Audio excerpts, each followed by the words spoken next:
Prezados amigos, meu nome é Paulo Ricardo Rosa Santos. Estamos aqui reunidos em mais um encontro de estudo da legislação da Brigada Militar. Para ser mais preciso, a Lei 10.990 do ano de 1997, nos artigos 122 ao 127, cuja pauta nós destacamos, trata da demissão, da perda do posto e da patente e da declaração de indignidade ou incompatibilidade com o oficialato. O artigo 122, no seu caput, ele prevê que a demissão da Brigada Militar ela poderá ser aplicada exclusivamente aos oficiais e se efetua de duas formas, ou a pedido ou ex officio. Essas são as duas formas que o oficial poderá ser demitido. Eu chamo a atenção aqui na palavra em destaque, que é a palavra exclusivamente constante no caput, ou seja, quem poderá estar na condição jurídica e administrativa de demitido sendo militar da Brigada Militar. Somente aos oficiais e conforme o caput, de forma exclusiva, só os oficiais podem ser demitidos e as duas situações é a pedido ou ex officio. O artigo 123, em seu caput, ele prevê que a demissão a pedido será concedida diante de requerimento do interessado.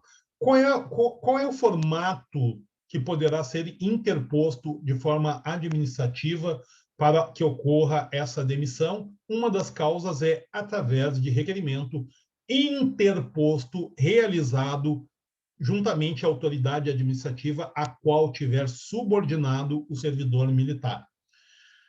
O inciso 1, ele prevê que essa demissão vai ocorrer sem indenização aos cofres públicos quando contar com mais de 5 anos de oficialato, ou seja, sem indenização aos cofres públicos tem que ter mais de 5 anos na condição de oficial. Com indenização das despesas feitas pelo Estado, com sua preparação e formação, quando contar com menos de 5 anos de oficialato. Sem indenização, mais de 5 anos. Com indenização, menos de 5 anos. Quem pode pedir demissão? Somente os oficiais de forma exclusiva, é o que prevê a nossa legislação. O parágrafo 1º, ele prevê que no caso do oficial ter feito qualquer curso ou estágio com duração igual ou superior a 6 meses, igual ou superior a 6 meses, e inferior ou igual a 18 meses, 1 ano e meio, por conta do Estado, e não tendo decorrido mais de 3 anos do término dessa formação, a demissão somente será concedida mediante indenização de todas as despesas, correspondente ao referido curso ou estágio, acrescida, se for o caso, das previstas no item 2 desse artigo e das diferentes diferenças de vencimento. Prestem atenção aqui nesse parágrafo, porque o legislador está prevendo que, nesta condição, o oficial, mesmo que tenha mais de 5 anos, se ele não tiver transcorrido mais de 3 anos de curso ou de estágio que ele tenha realizado e tenha onerado o Estado com esse curso ou estágio, mesmo que ele tenha mais de 5 anos, ele terá que ressarcir os cofres do Estado do Rio Grande do Sul.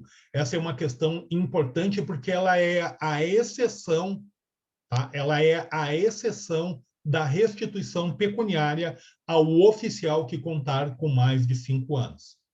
Já no parágrafo 2º, no caso de o oficial ter feito qualquer curso ou estágio de duração superior a 18 meses por conta do Estado, aplicar-se-á o disposto no parágrafo anterior se ainda não houverem decorrido mais de 5 anos no seu término. Ou seja, se o oficial tiver feito um curso ou estágio com duração superior a 18 anos, com 18 meses, perdão, com mais de 18 meses, certo? De 1 ano e 6 meses, ele terá que restituir o erário público se não tiver decorrido mais de 5 anos, diferente da condição anterior, que tratava ali do prazo de não ter decorrido mais de 3 anos e prazo que tenha sido inferior a 18 meses. Essas questões aqui são bem importantes, porque a banca poderá complicar aqui a cabeça do aluno numa questão a ser formulada em prova. O oficial demissionário a pedido não terá direito a qualquer remuneração, sendo a sua situação militar definida pela Lei de Serviço Militar. Ou seja, o oficial que for demitido a pedido, através de requerimento, ele não terá nenhum tipo de remuneração na condição jurídica e administrativa a qual ele se encontra. Já no parágrafo 4º, ele prevê que o direito à demissão a pedido poderá ser suspenso. Notem o que o legislador está dizendo: suspenso não é cancelado, suspenso tem a característica de transitória. O oficial interpôs o pedido de requerimento para que seja demitido. Esse de requerimento ainda não foi publicado, não foi tornado público em Diário Oficial do Estado. Ele poderá ser suspenso, e suspenso não é cancelado na vigência de estado de guerra ou estado de sítio, e nos casos de perturbação da ordem interna, de mobilização ou calamidade pública. É claro que essas questões elas são exaradas pelo poder público conforme condições previstas na própria Constituição Federal. O artigo 124, em seu caput, ele prevê que o oficial da ativa, quando empossado em cargo público permanente, presta atenção, oficial da ativa fez concurso público e foi empossado em cargo público permanente, estranho à sua carreira, em cargo público que não tenha relação com a Brigada Militar, ele será imediatamente demitido de forma ex officio. Não é a pedido, não é a requerimento. E essa condição jurídica administrativa vai acarretar na transferência para a reserva, onde ingressará com o posto que possuía na ativa e com as obrigações estabelecidas em lei, não podendo, em nenhuma hipótese, acumular qualquer proventos desta inatividade com a remuneração do cargo público permanente que ele irá assumir. Não poderá haver acúmulo de proventos entre o cargo anterior, já que ele foi empossado aí em cargo estranho à sua carreira e foi demitido de forma ex officio, não poderá acumular proventos na nova função. O caput do artigo 125, ele prevê que o oficial que houver perdido o posto e a patente, o oficial que tiver perdido o posto e patente, ele será demitido também de forma ex officio, não é a pedido, é demitido de forma compulsória, sem direito a qualquer tipo de remuneração ou indenização, e terá sua situação definida pela lei militar. O artigo 126 da Lei 10.990, ele prevê que o oficial perderá o posto e a patente se for declarado indigno do oficialato ou com ele incompatível por quem? Por decisão exarada por quem? Tribunal Militar do Estado, o TME, em decorrência de julgamento a que for submetido. Então, o 126, ele prevê que o oficial poderá perder, sim, o posto e a patente, se for declarado indigno do oficialato, ou seja, a declaração ela exala o seguinte parecer: é declarado como indigno do oficialato da Brigada Militar, e essa decisão ela tem que ser proferida pelo TME, Tribunal Militar do Estado. O parágrafo único do artigo 126, ele prevê que o oficial declarado indigno para o oficialato ou com ele incompatível e condenado à perda do posto e patente, ele só poderá retornar ao status quo anterior, ou seja, readquirir a situação de servidor militar no estado do Rio Grande do Sul, por outra decisão proferida por que órgão? Pelo Tribunal Militar do Estado. O TME declara que ele é indigno e somente o TME, em análise recursal, poderá permitir que ele volte à condição de servidor militar no estado do Rio Grande do Sul, que ele passe a compor novamente a condição de oficial.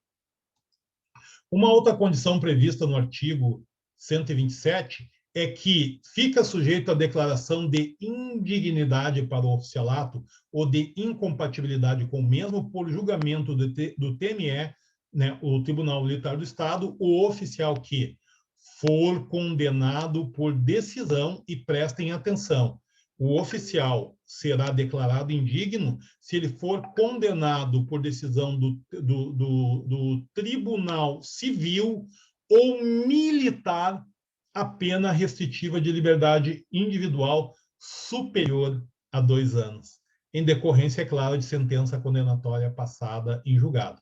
Então, o Tribunal Militar do Estado poderá declarar que esse oficial é indigno a permanecer na condição de oficialato se houver uma decisão, né, que tenha transitado em julgado em tribunal civil ou militar com pena restritiva de liberdade superior a 2 anos, o tribunal vai exarar essa decisão. E uma outra condição que poderá ocorrer também é se o servidor militar for condenado por sentença passada e julgado por crime o qual a lei comine essa pena acessória, pena superior a 2 anos, também levará o TME a declarar o oficial indigno a permanecer nas fileiras da oficialato da Brigada Militar. O inciso 3, ele prevê que, se incidir nos casos previstos em lei específica, né, que motivam o julgamento por conselho de justificação, atenção, eu estou enfatizando, tá? Conselho de justificação, porque somente o oficial é submetido a conselho de justificação. Nós vamos falar do praça em outro artigo posterior, para que nós entendamos que essa é uma condição que somente o oficial é submetido e este for considerado culpado. Ou ainda, no inciso 4, tiver perdido a nacionalidade brasileira.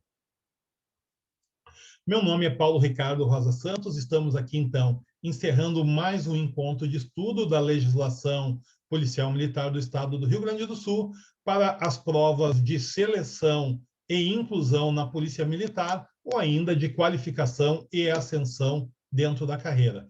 Um grande abraço, até o próximo encontro.